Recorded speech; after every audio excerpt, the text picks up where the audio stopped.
Monika tasty kitchen को मु आपण मानकु स्वागत करुची।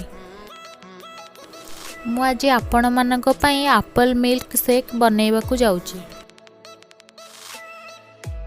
एप्पल मिल्क शेक पई मु एठी नेइची 2टा सेव, 1 कप क्षीर आउ हाफ कप चीनी आउ किछि काजू।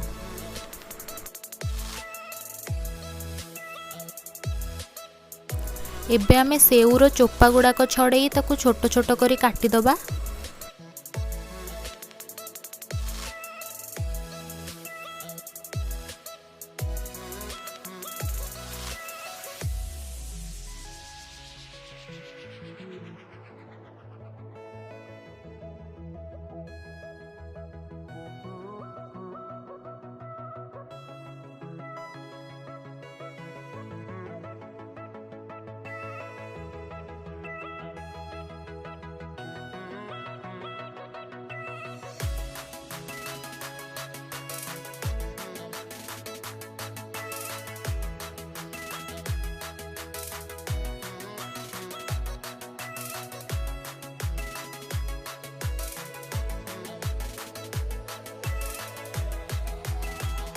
एबे आमे काटी रखिथिबा सेव को गोटे ग्राइंडिंग जार रे दे अल्प किछि पानी दे ताकू आमे ग्राइंडिंग कर दबा।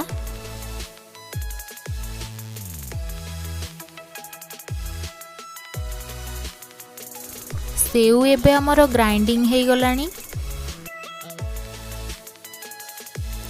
एबे आमे सेथिरे 1 कप क्षीर आउ हाफ कप रो चीनी ऐड करी ताकू आउ थरे ग्राइंडिंग कर दबा।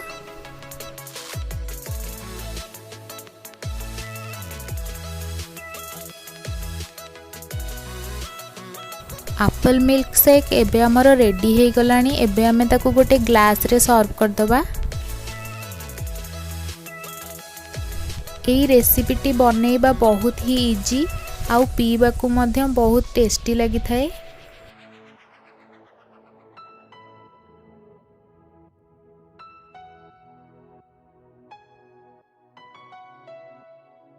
मु एठी किछि महू नै या ऊपर एमती डेकोरेट कर दउची।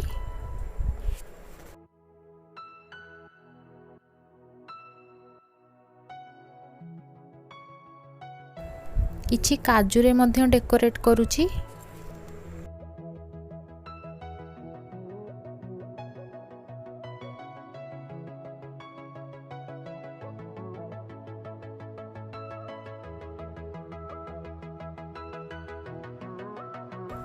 एप्पल मिल्क शेक एबे हमर रेडी हे गलानी। आपण माने एमती घरे बनांतु, निजे खांतु और अन्य मानकु मध्य खुआंतु।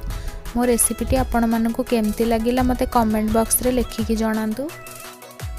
जदि मो वीडियोटी आपण मानकु भल लागिला तेबे मो चैनल को सब्सक्राइब करंतु, मो वीडियो को लाइक करंतु और अन्य मानकु शेयर मध्य करंतु।